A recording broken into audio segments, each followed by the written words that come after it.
It is my great pleasure to introduce Capital Tiger Bay member and El Presidente for Life of On3 Public Relations. Christina Johnson will introduce the Capitol Press Corps and moderate the discussion. I would ask the Press Corps at some time to briefly discuss their favorite headline. Mine, I was Bigfoot's love slave. And in other news, Donald Trump said Bigfoot was a kind and caring companion.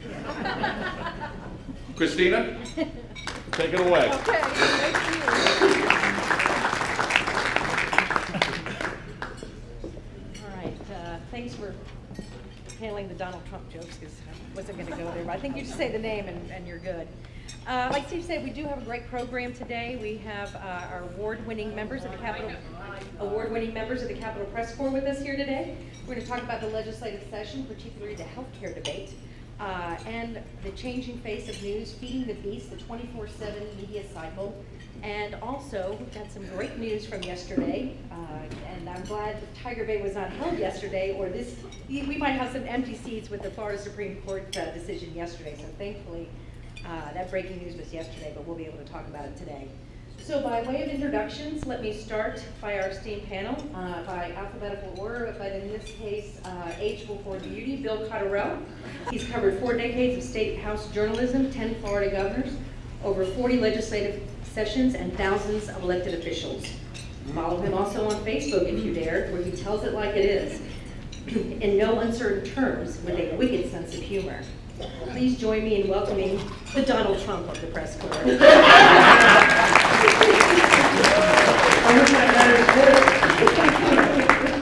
Next up is Matt Dixon. On Twitter, Matt Dixon is, quote, Bureau Chief of Politico, Florida. My promise, I will never call a story a piece. Green Bay native who thinks my football team is better than yours. Prior to joining Politico a few short weeks ago, he served as Bureau Chief of Scripps, and previously as Capitol reporter for the Florida Times-Union.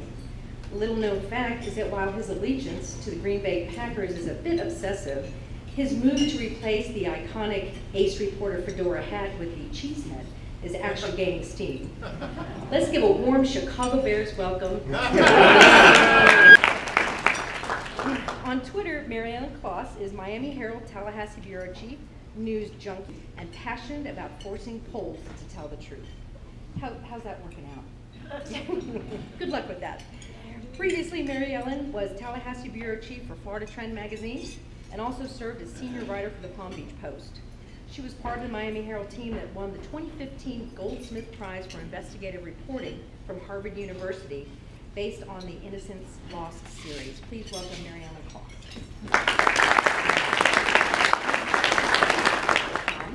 I heart hashtag FAMU, hashtag JAGS, hashtag L1C4, which I had to look up, Louisville first, cards forever.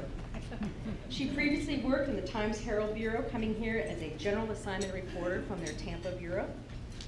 T was recently named one of Capital City's top 20 under 40 by the Tallahassee Network of Young Professionals and stole the show at this year's Capital Press Corps skits. Please welcome Tia Mitchell. And least but not least is Jim Saunders, who has no social media presence whatsoever, other than through postings of the News Service of Florida, where he serves as executive editor. In fact, not being active on social media might be a good thing. Facebook's revealed that their estimated net worth is about $200 billion, and that's almost as much money as businesses lose every year from their employees wasting time looking at Facebook. A journalist in Florida since 1990, came here in '98 as Capitol Bureau Chief of the Florida Times-Union, and also held similar positions at the Daytona Beach News Journal and Health News Florida. Focusing heavily on the healthcare coverage, becoming one of the most respected reporters on the issue. Needless to say, he was pretty busy this session. Please welcome Jim Saunders. All right, so let's dive into this. Tiger Bay members, guests, want to know the good, the bad, and the ugly, and boy, was it ugly. The 2015 session, and we'll go through each of our panelists.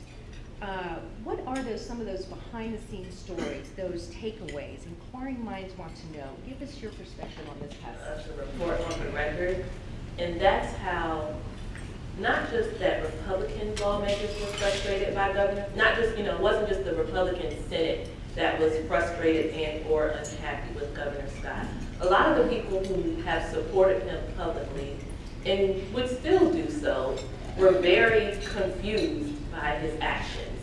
And they, feel pushed out and that they no longer have his ear. And I think that's very surprising because these are the people that helped him get elected and again, still support him publicly, but everyone's kind of scratching their heads and don't understand what he's doing. Probably a lot of that, Matt. I would say from the behind Is the your scenes. mic on? Yeah, I don't think it is. Anyway, well, again, I'll just talk loud. Not specific to this session, but just a behind the scenes sort of thing. It's just how. Yeah. You gotta buy me a drink first.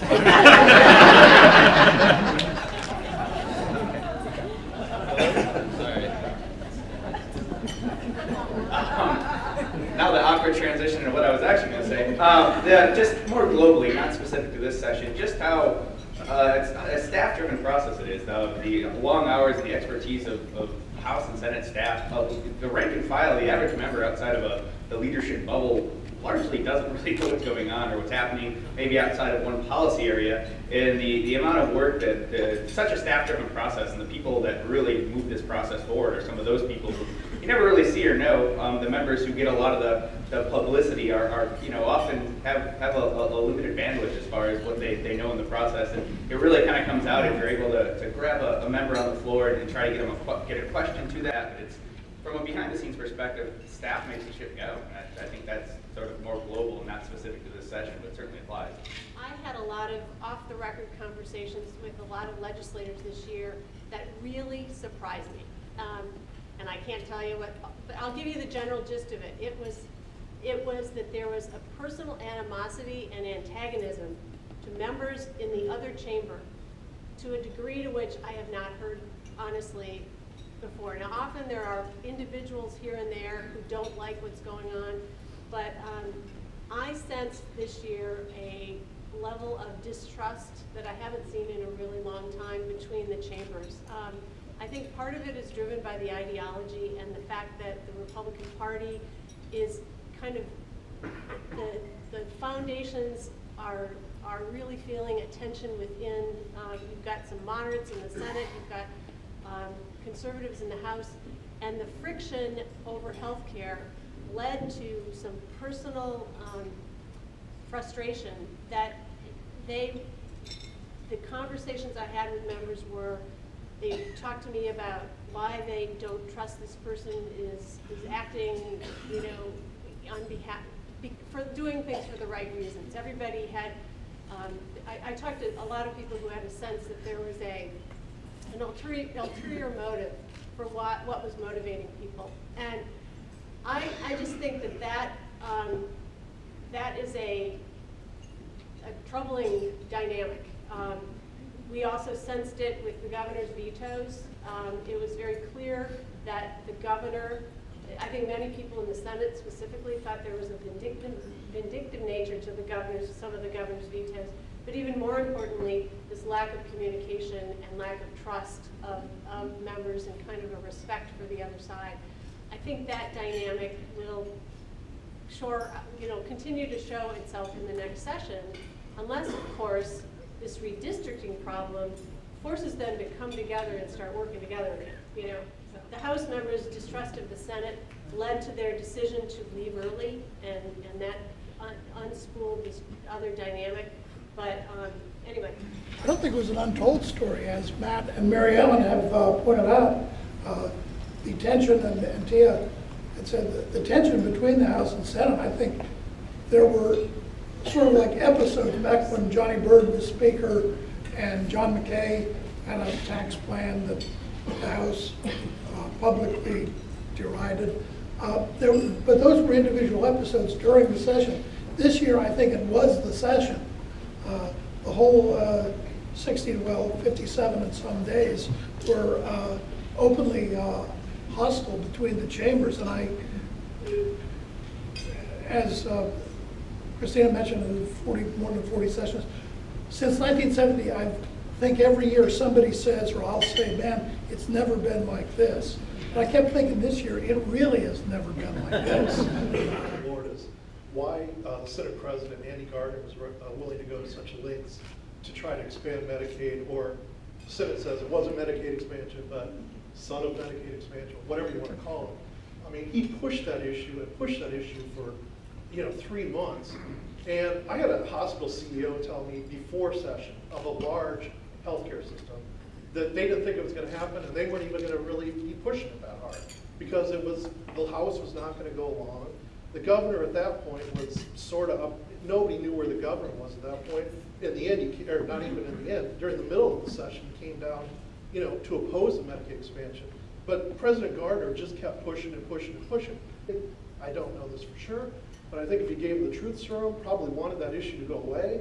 And I think probably a lot of Republican House members, or some, might have actually supported Medicaid expansion, except for the fact that their leadership was so strong against it. But, that issue really set the stage for the entire 3 months of madness because the Senate kept pushing it, the House wouldn't go along, the governor opposed it, that blew up the budget, forced a special session, and it caused a lot of these hard feelings that, or maybe not caused, it contributed to a lot of these hard feelings that Mary Ellen referred to. I mean, Richard Corcoran, who's the appropriations chairman, is going to be the next speaker, got up on the floor in the middle of the regular session and basically declared war, and more or less. So, but the issue hung around, even though I think objectively, if you look at it, there was very little chance that Gardner was going to get what he wanted in the end.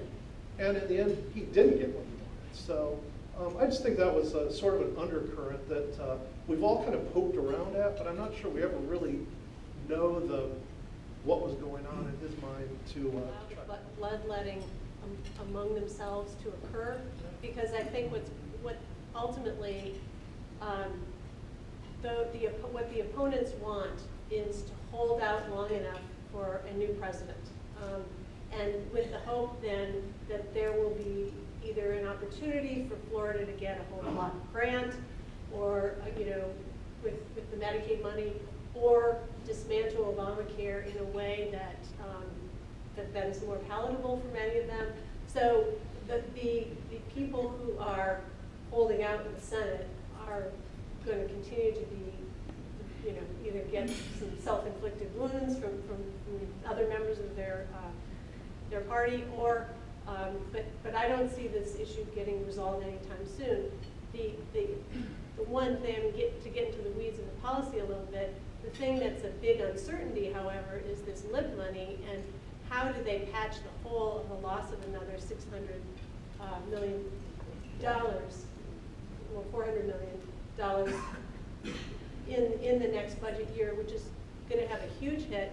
The political implications of that in an election year mean that there will be hospitals that are going to be hurt dramatically. So there's a lot of uncertainty going forward. As Jim had mentioned, some of the House's priorities, the reforms, the regulatory reforms they want to do, the Senate decided not to even vote on them. They sent out a press release one evening saying these issues are dead, we're not going to hear them in committee, we're not going to vote on them, and the House had taken up the Senate's Medicaid expansion plan. So I think that really roiled some House members, it roiled their staff, and the idea that the Senate would even go through the process of debating the issue on the floor and taking a vote, I really don't think helped things, and that's really one of the last pieces, besides the budget, that happened during special session. So it's not going to go anytime soon. They're coming back shortly, and they don't like each other. So it's, I guess, in short, a really good time to be a reporter. Some of those other hotbed issues, or maybe some of those issues that didn't get covered this time that are now waiting for the 2016 legislature. I also think that there is an ideological divide within the party, or within the House and Senate leadership, about how far to move on that. Obviously, the legislature, by its nature, doesn't ever like the citizens through an amendment to tell it to what to do. We're obviously finding that out with redistricting. And this is another example. I think that we're going to continue to, that is something that was a sleeper. We should have seen that fleshed out more, and I think that would have been more dramatic. Healthcare hadn't. Yeah, to that point, it was roughly $750 million. Any year there's that pot of money, it kind of drives the session, or it would be a much bigger priority. And I think it just sort of underscores the volatility of healthcare in this session in particular. The idea that an issue that big and that amount of money was a second or third tier issue is really kind of incredible. To your point, it didn't get the coverage it normally would have, and it really is an important policy issue tied to a lot of money. Healthcare is still going to be the driver because it's Obamacare is, the people who support Obamacare are going to be emboldened by the recent Supreme Court ruling, by the fact that lit dollars are dwindling. And quite frankly, Medicaid expansion is only gaining in popularity as time goes on amongst constituents. And even in conservative areas, I think if lawmakers were truthful, they will tell you that it's probably even split, even in conservative districts. So healthcare is going to control so much. It's hard for them, they would like to boost education spending. They would like to continue reforms to the criminal justice system and the prison system. But it's hard to do that when your money's tied up in healthcare, because again, we're looking at another $400 billion decline next year. And even if they require hospitals to split the difference, that's $200 million that the state has to come up with in some way. And it just drives a lot of the conversation. Most legislators have relatively little power other than what the leadership dictates or lays out for them. And, as you alluded to, we've got people who haven't been elected are already lobbying to become speaker in 8 years or 10 years. And, Corcoran, he's been around here forever. I mean, he worked for Marco Rubio. He's been around for a long time. So in terms of knowledge of the issue, knowledge of the legislative process, I mean, he knows more than any of us will probably ever know. So he's not really, to me, he's not really a great example. But, the House had to replace Chris Dorworth, who was going to be speaker. He got in early, he's going to be the speaker. Then he's involved in all sorts of personal controversies, loses an election, so they have to replace him at the last minute. In the past, people were in the House for a while before they actually worked their way up to speaker, at least I think. So term limits, to me, that's the biggest, most lasting effect of term limits, has been on the leadership. There is a dynamic that's very different between the House and the Senate, and that I think that because of this leadership fight in the Senate, Andy Gardner has had to kind of earn the support from both the Negron faction and the Latvala faction, and that makes it a little more democratic process. In the House, I think you're exactly right. It's not a democracy, it's a dictatorship.